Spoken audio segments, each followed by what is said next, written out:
Greetings, my friends. This is Mike the Birdman Dodd here for This Week in Geek.net's Future Imperfect, brought to you by SFI.org, Starfleet, the world's largest Star Trek online fan club.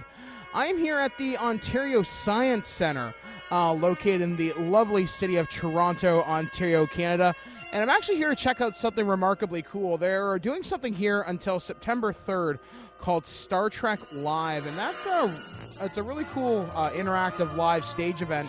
They're going to be doing to showcase to children, some of the science that you see in the Star Trek television show. And I think this is more relevant now than it ever has been, simply because now with the Mars Curiosity rover landing last week, the most advanced scientific vehicle we currently have in the solar system, exploring a different planet, definitely opens up new possibilities as to what we can expect from the space sciences, with hopefully NASA getting more funding and everything else, with the 7 minutes of tear that, the Mars rover didn't blow up or anything.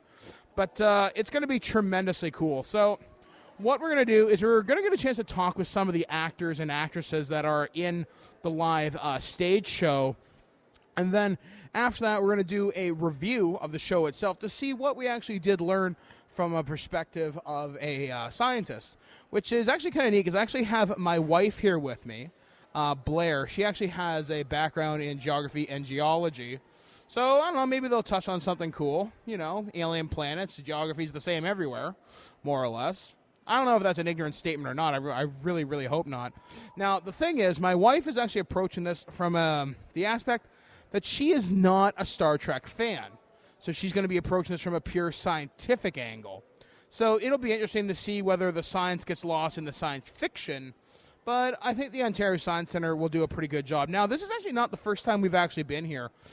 We came here last year, I think, to do Harry Potter, if I'm not mistaken. And before that, when me and my wife first got together, actually one of our first dates was here at the Ontario Science Centre. We actually went to see, I forget what it was called precisely, but it was about Marvel, showing how the different superpowers worked with Magneto, Iceman, Iron Man. Actually, it lifted a car over my head using hydraulics, which was pretty kick-ass.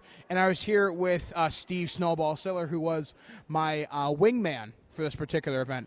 So like I said, guys, we're going to go check out the show, and when we come back, we'll let you know what the actors think of portraying science in a learning environment. So we'll be back, guys, right here on Future Imperfect, brought to you by SFI.org, Starfleet, the world's largest Star Trek online fan club. Space, the final frontier.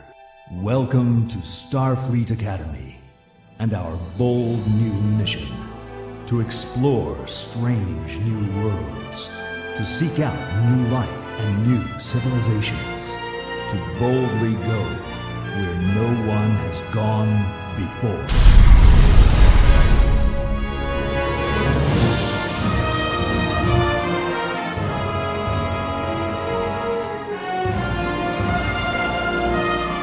Greetings, cadets, and welcome to Starfleet Academy. Your orientation will begin shortly. Hey guys, this is Birdman here once again at the Ontario Science Centre, and I just had a chance to check out Star Trek Live. This is actually a really cool kind of stage, especially if you have younger children and you're trying to get them into the whole Star Trek experience. This is probably a pretty good starter. I don't recommend you jump them in at, say, Encounter at Farpoint, but this is probably something you guys should check out. So I'm here with two of the actors in the show. I'm here with Teresa Noon and Rick Sim. And these guys guide a auditorium full of Starfleet Academy cadets as they basically encounter a Romulan from the 26th century, very much based upon the 2009 J.J. Abrams film. The ship very much looks like the Narada, which is kind of cool. So it's kind of an interesting kind of stage experience. So I'm going to talk to Teresa first here. So what do you get out of the show? Because your character is from the 26th century and you're not exactly human. Indeed, I am not at all human. I am a Vulcan from 2650. I am a temporal agent, and I've come back to help Sean Christopher, who is the commander in charge of the new Starfleet cadets, save the world from the Romulan who is invading. Now, I noticed that you threw a lot of terminology there, such as temporal stuff. And when I first saw the show, I was a little skeptical because I was actually going to ask you, do the words temporal prime directive mean anything to you? And we were talking just before we recorded the interview, and it seems like you guys have all the canonical issues pretty much nailed down pat. Absolutely. I've been touring this show since 2010, and I have met people who have a far greater grasp on the Star Trek universe than I do, and I need to know my stuff. I've done my research. I've watched the television program. I've watched the movies, and I need to be able to answer the questions because I will get nailed if I don't know the answer. So what's it like to perform this for a Canadian audience, especially here in Toronto for the Ontario Science Centre, because you get a lot of kids coming through here whose first experience with Star Trek might be the Abrams or maybe Enterprise, because that came out, or I think that series ended back in 2004. It's an amazing experience here because we are in the Science Center, and because there is the educational aspect to the show, you get the kids that are learning as well as having fun. So it is a perfect relationship for a venue and the show to have. And the excitement that we get from these kids is really what drives the show, and then the laughter from the adults who get all the Trek jokes. Now, I'm going to introduce the other actor for this, and he plays the Starfleet commander who basically introduces us to all the wonderfulness that Starfleet Academy will eventually become. And he plays Commander, what was it, Sean Christopher? Yes, yeah, Commander Sean Christopher.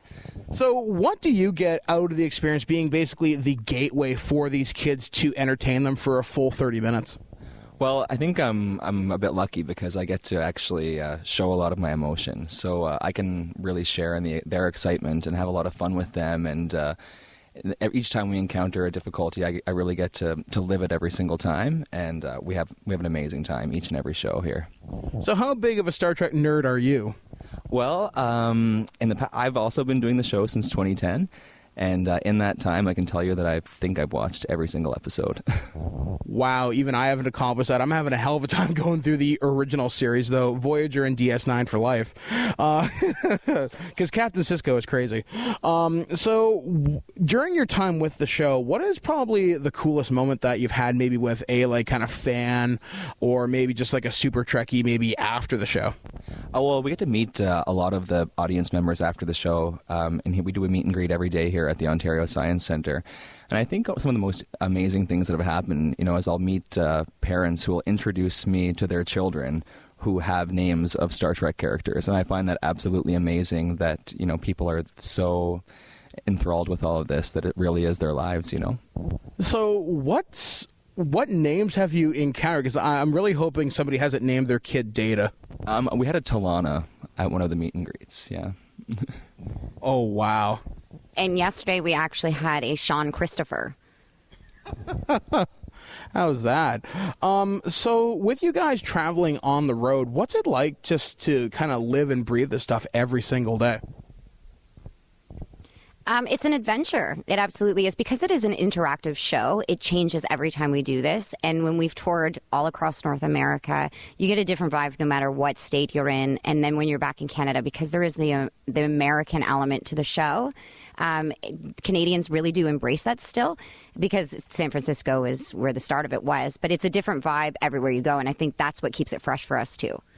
All right, guys, so as my final question, as we're just beginning to wrap this up, what lessons and science do you hope that these kids walk away from experiencing this 30-minute kind of stage show? Well, we want them to, gain all the education and insight into science that we provide, and also some excitement about the Star Trek universe, because that's really cool as well. So I think ultimately we hope that they leave educated and excited about Star Trek. Actually, just kind of thought of one final question. I find it kind of topical that at the end of the show, spoiler alert, guys, that the core, mentions they'll be the first person to walk on Mars. Little fortuitous that the Mars rover landed this past week. So what do you guys think about that? I mean, just the future of space exploration. Where do you think we're going to be in 5 to 10 years? I think that we're going to be I think we're moving on a good path. I think it's kind of unfortunate that the shuttle program, we kind of lost that last year. So I think it's really exciting that this year, only a year later, we're able to land on Mars. And I think there are new things on the horizon. I think that the rover on Mars now will gather a lot of data and maybe spark some new projects. And who knows what will happen 10 years from now. Absolutely. It's been a really exciting year for science with the Mars rover, the Higgs boson. It's hopefully going to be an interesting year, providing the world doesn't end in the end of the year, which, who believes that crazy stuff? But anyway, guys, like I said, that's my interview from the Ontario Science Centre with these two wonderful people from Star Trek The Experience. I hope you guys will come and check this out. This runs till September 3rd, if I'm not mistaken, right? So, guys, be sure to come check this out. I'll be having more thoughts after this. So we're going to take a small break and listen to our sponsors of SFI.org, Starfleet, the world's largest Star Trek online fan club.